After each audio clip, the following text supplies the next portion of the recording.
Raoul, déléguer à des gens non qualifiés, mais ça rajoute encore de la pression sur les infirmières, alors qu'on a déjà tellement de pression. Comment vous avez pu déposer une telle proposition de loi sans aller demander un minimum l'avis du secteur? Le personnel médical s'était habitué à ça avec Maggie de Bloch.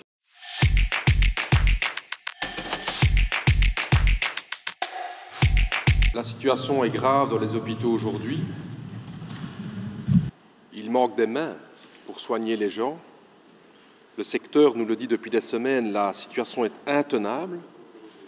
Et là où on se serait tous attendus à ce que j'allais prendre des mesures pour aller chercher du personnel supplémentaire, pour mobiliser ces 19 000 diplômés, infirmiers et infirmières qui ne pratiquent pas le métier, vous nous proposez aujourd'hui une loi pour permettre à des gens qui ne sont pas diplômés de pouvoir exercer la fonction. Je trouve ça incompréhensible. J'ai envoyé un message à toutes nos sections du PTB qui sont actifs dans le secteur des soins. J'aurais demandé, tordez les oreilles, ramenez-moi tous les témoignages possibles, imaginables, qu'en pense le personnel sur le terrain. Et je voudrais remercier d'ailleurs ces 80 témoignages qui me sont arrivés en 3 heures, parce que c'est ça, être un parti avec ses racines dans le peuple. Raoul, dis-leur au ministre, clairement, s'ils proposent cela, c'est qu'ils ne sont absolument pas à l'écoute de la profession. Un autre témoignage, c'est pire que tout. L'impression qu'une fois de plus, notre profession n'est ni reconnue, ni respectée, et même complètement rabaissée. Non, nous ne sommes pas d'accord de déléguer nos actes à des personnes qui ne sont pas qualifiées en temps normal pour le faire. Car même si on nous enlevait la responsabilité légale de l'acte confié, on ne resterait pas moins responsable psychologiquement.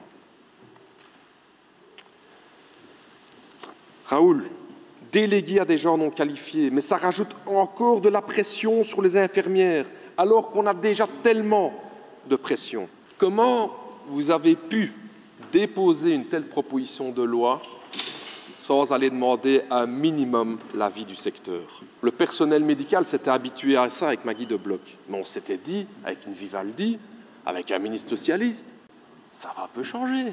Ils vont au moins prendre le téléphone. On avait dit plus jamais ça. On avait dit c'est les héros de la crise du corona, on va les écouter. Ils sont au front. Ils savent ce qu'ils doivent résoudre. Et donc ma première demande, évidemment, chers collègues, c'est concertation sociale. Allez-vous faire le forcing avec cette loi?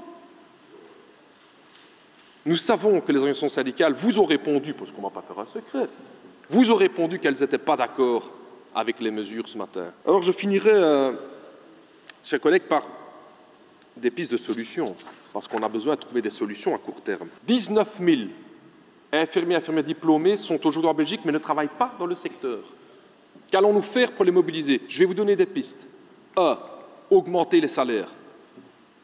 Vous pensez qu'on va continuer à pouvoir attirer des gens dans un secteur aussi difficile, avec des salaires débutants de 1 650 à 1 700? Vous pensez réellement de faire du 6-2, 2-10 la nuit? C'est ça le projet? Il faut reconnaître le métier de maire d'urgence en métier pénible. Vous croyez que des gens vont commencer une carrière en se disant « je vais bosser jusqu'à 67 ans » alors que le dossier métier pénible est bloqué? C'est urgent. Moi, je ne suis pas en train de vous parler dans quelques années. Je dis il faut prendre des mesures maintenant pour garantir que quelqu'un qui ne travaille pas dans le secteur aujourd'hui, mais qui fait le pas pour rentrer dans le secteur, qu'il puisse avoir une garantie que sa carrière pourra finir à 60 ans parce qu'il sera mort crevé à 60 ans avec un tel métier. Ça, c'est des mesures urgentes.